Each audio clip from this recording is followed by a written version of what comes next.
Evans, quick drive, couldn't get the roll.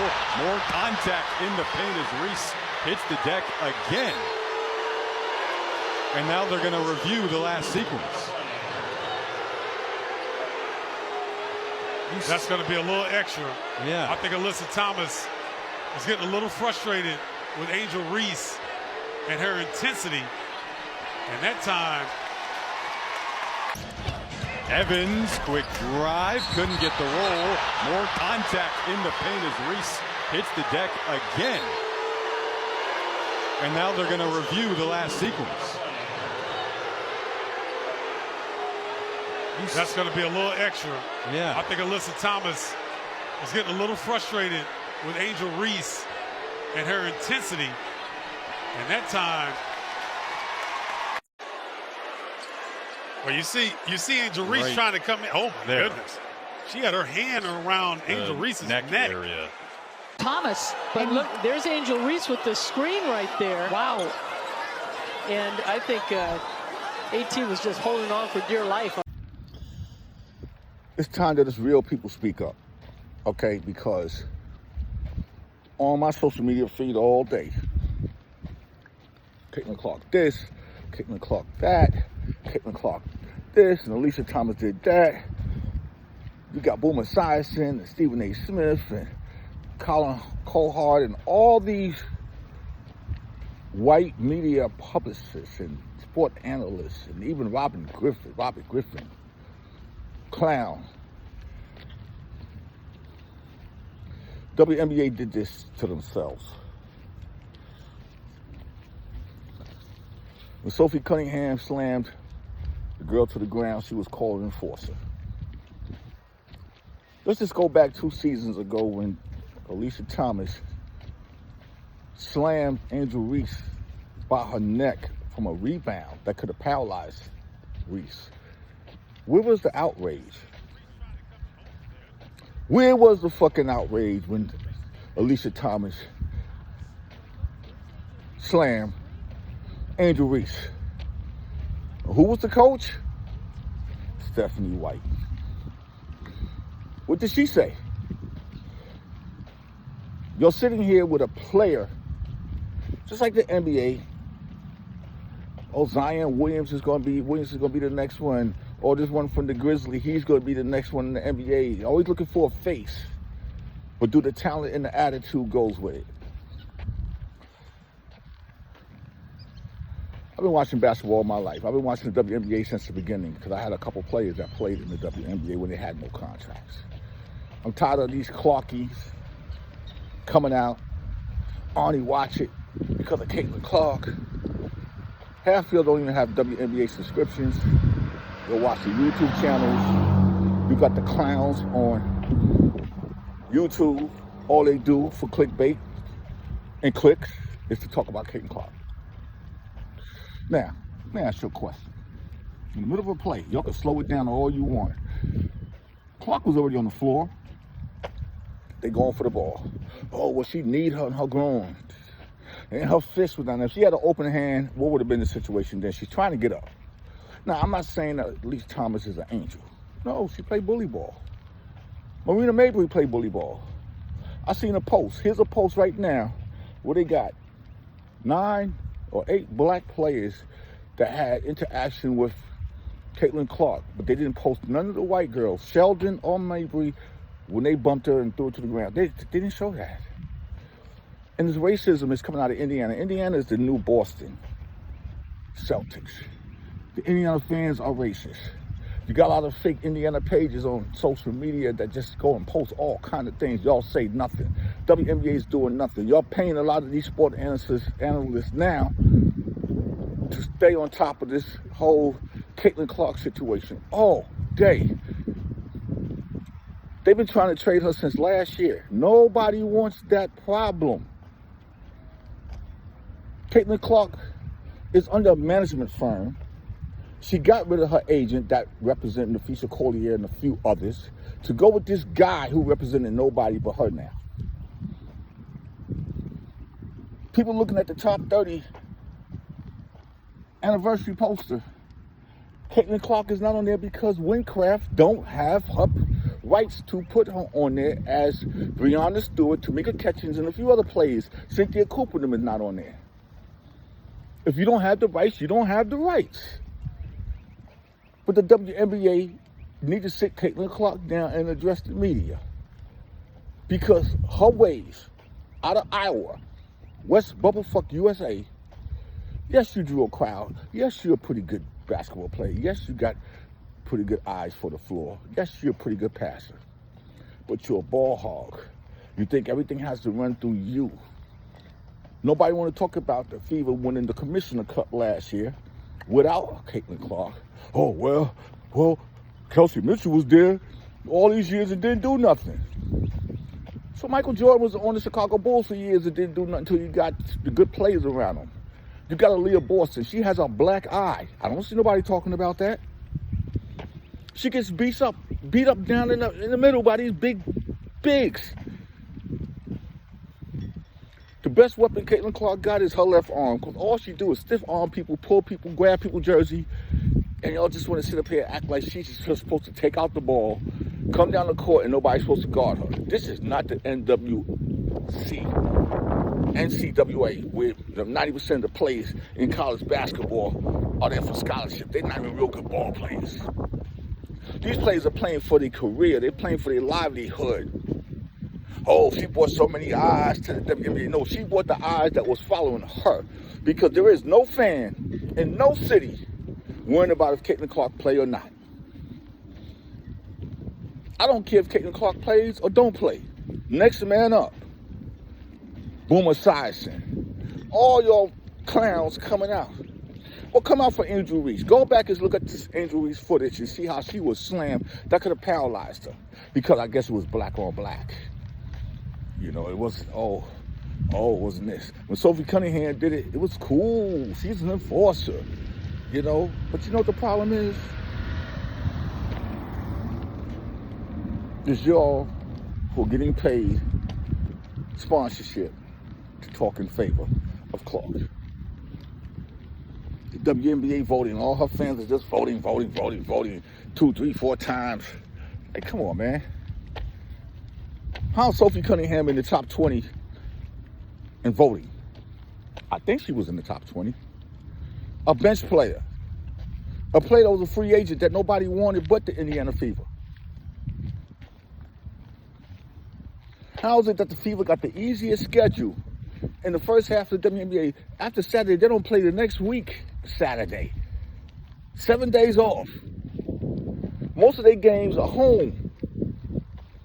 The second half of the season, they're going to do like they did the first year. If they're 7th or 8th seed, they're going to ask some of the teams, they're going to pass the memo, and we need the Fever in the playoff. Y'all could lose a game. Because the first season when they made the playoff with Clark, the Liberty, the Lynx, who was good at that time? The Liberty, the Lynx, I think it was a Connecticut, and one other team, they lost. So they can get in the playoffs. Games that you knew they shouldn't lose. But they was already solidified in the playoffs. So they lost the games in order for the Fever to be in the playoffs. Second year, you took a bunch of scrappy players that was hurt. Journey women in the league. And it was one game away from going to the finals. But see, it's funny. Because Clark didn't have nothing to do with the Commissioner Cup. They don't want to talk about that. They got rid of the other coach. Guess she wasn't no good. They worried about Stephanie White wearing sneakers because she got her own sneakers. She's been in the league. She's a coach. Oh, they should trade Caitlin Clark. Ain't no top team in the WNBA want Caitlin Clark and her problems. And they definitely don't want your fans. Okay? We think the Lynx going to take her. What are they going to do with Olivia Miles? Or you think Sabrina's going to sit down for her? The only team that got the possibility of getting Caitlin Clark for a switch, if Kelsey Plum wants to do it, it's only 3 teams: Connecticut, Seattle, and the Mercury. If you want to send her to Seattle and change the Flage, go ahead. Because you can't play with Caitlin Clark. She dribbles the ball with one hand. She runs in the circle. Then she stops dead inside the paint. And, you know, the only good thing they got, they know how to cut. I can tell you, a lot of you players are sleeping. They run the same shit. Kelsey Mitchell get behind you and they cut. I'm not taking nothing away from them. They're a scrappy team. Are they a top 10 team? Yeah. Only 14 teams anyway. So Caitlin Clark's going to be out on Saturday against the Sparks. Figured it. Now her back is hurting. Yo, she's generational wealth. Listen. This is a team that didn't even sell out all these season tickets in the beginning of the season. Oh, everybody else plays in small arenas. And listen, I remember one time in boxing, here they go again. We got the great white hope that could beat Mike Tyson, Jerry Clooney. Or the Clooney is trying to get him in the ring, got his ass beat. Tommy Morrison got his ass beat. Go to show you how racist the situation is. Y'all don't put so much money into Caitlin Clark. Ain't nobody checking for those sneakers. Those are the old Kevin Durant sneakers. That's what Nike did. She don't get along with the players. She's not a Paige Becker. She don't have a good sense of humor. She walks around with her instigating, clapping shit. Because that is some instigating shit. Especially when they get up, she wants to do that nasty ass clap. And then she wants to sit up here and twirl her hand around and get the crowd hype. You argue with the referees. You argue with your coaches. And then we're supposed to sit up here and feel sorry for you. You are not the face of the WNBA. You're only the face of the WNBA to those who look at you as that way. There are many people in this WNBA who helped build this WNBA. Oh, Caitlin Clark needs to start her own league. She couldn't even play in the unrivaled league. If you're so great getting the three-point contest, this WNBA, show them that you qualify. Because you only can shoot from the left side. All you do is push off, and then you fall. When they're close to you, no foul. Everything is a foul with you. You're the James Harden effect. People are like, yo, Van, you don't like Caitlin Clark. It's not, I don't like her. I don't like her demeanor. She's nasty. She's sneaky. Sophie Cunningham is sneaky. You know, at one point, I didn't even like Lexi Hall, but Lexi Hall stayed away from that bullshit. But y'all don't want to sit up here and admit that without this whole Angel Reese situation in college, it was 2 years in a row, Caitlin Clark, Iowa lost twice. LSU, South Carolina. Couldn't win the championship. Daniel played in the Team USA, they gave you MVP because you're the only person on the team that ain't got nothing.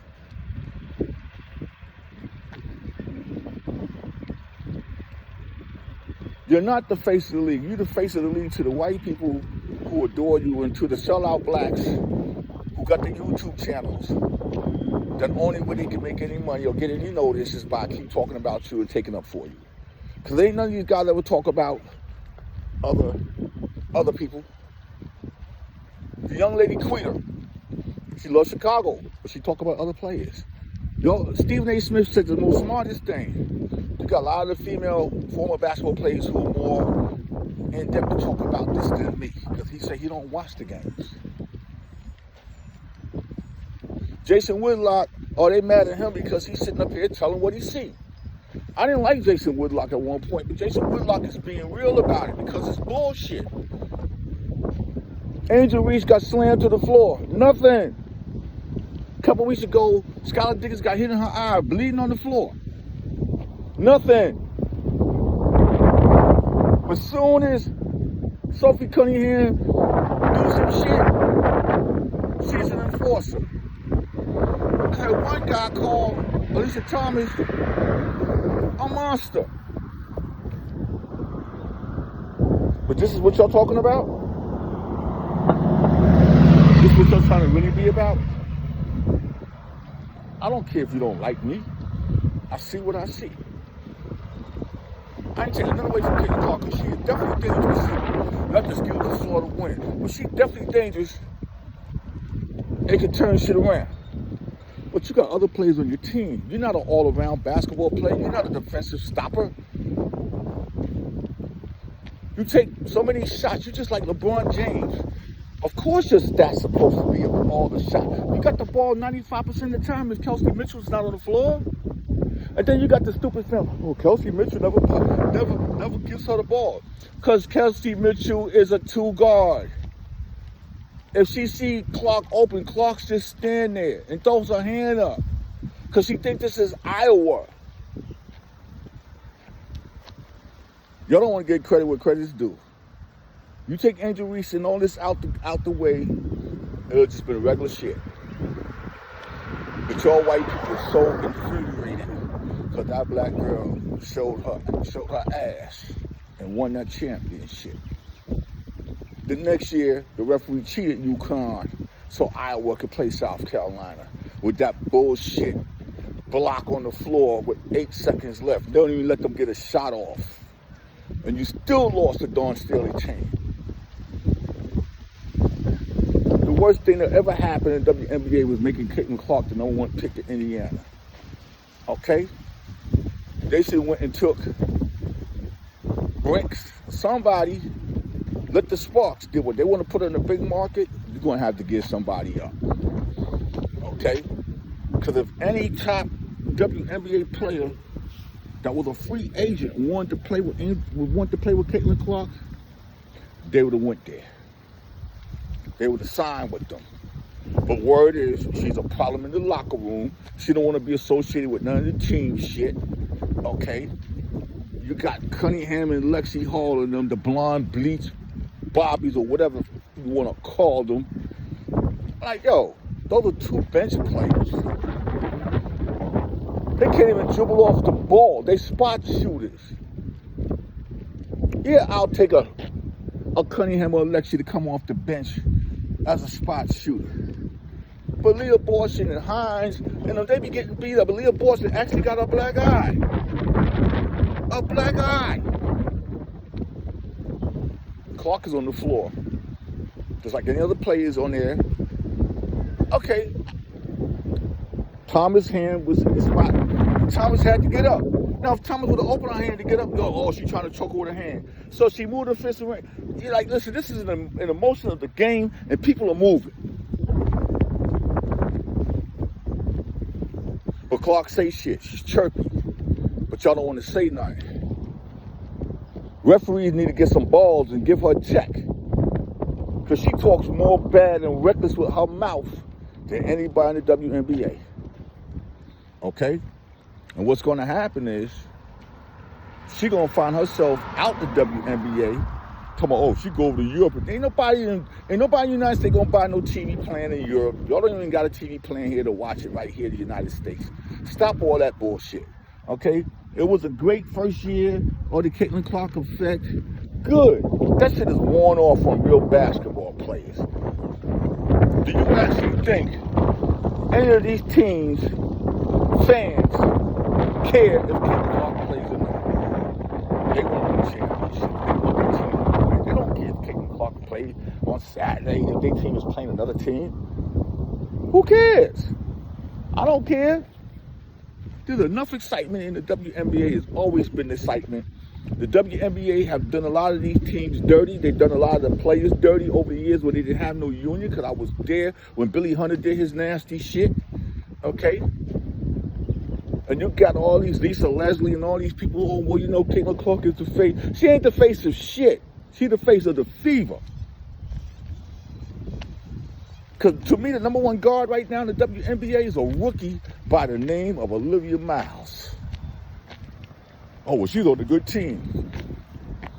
Yo, she left her team and went to TCU. Okay? She's a baller.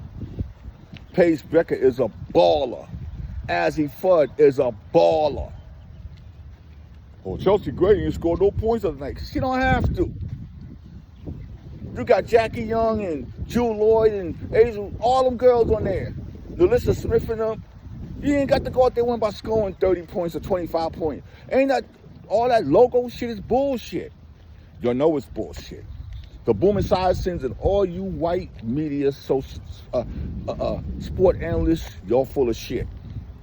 Calling you out on your shit. All you YouTubers, you're clowns. because you're one-dimensional. Because if she got traded right now to Seattle Storm, y'all be right over there with the same bullshit. And y'all the only people on social media that degrade a coach. Stephanie White's been degraded by the Fever, content creators on YouTube, and the fans more than all the coaches together combined. How is she supposed to work? And Caitlin Clark and the people know that. Now your back is hurting. Is your back hurting or your ego is bruised? And they're going to find a way, if they're the 8th seed, because they'll be an 8th seed, a 9th seed, they're going to find a way to have 4 or 5 teams towards the end of the year that's already locked in to lose games to them so they could be in the playoffs. Watch. Van Silk, News Now. Van Silk, Rock Bottom Sports. Called me a hater. I'm going to congratulate you. Because a lot of y'all out here is full of shit. You know it. Y'all out here, they don't even give the other players credit. Oh, well, you know, so-and-so got hurt in the game. Or y'all don't do none of that because as long as you put Caitlin Clark on your thumbnail, people going to watch it. That's it. WNBA need to crack down on these crackpots. That's it. I'm out. And Caitlin Clark, it's not what she's got to understand. It's not about the clapping. That's not why the T came. It's because the referees are like, where's the end of this crap? All we see are eye rolls and jeering from Caitlin Clark nonstop. And maybe in isolation, none of those activities are enough to call it technical. But in the aggregate, all compiled together, you just get worn out and you're like, screw you. Hey, I've had enough. Learn a little bit. That is what's going on. And I agree with the officials there. They got to. Nobody's jealous of Caitlin Clark. They're angry at the racism. Yeah, the reason why we watching women's basketball is not just because of one person. It's because of me too. And I want y'all to realize that. You can't expect black women of the WNBA with all the hell that they catch to sit there and watch someone who is not as good as they are be elevated to a level that they were never put at. It's not fair. It's not jealousy. It's an anger because even at this level of society and professionalism in athletics, I still have to play second fiddle to the white girl.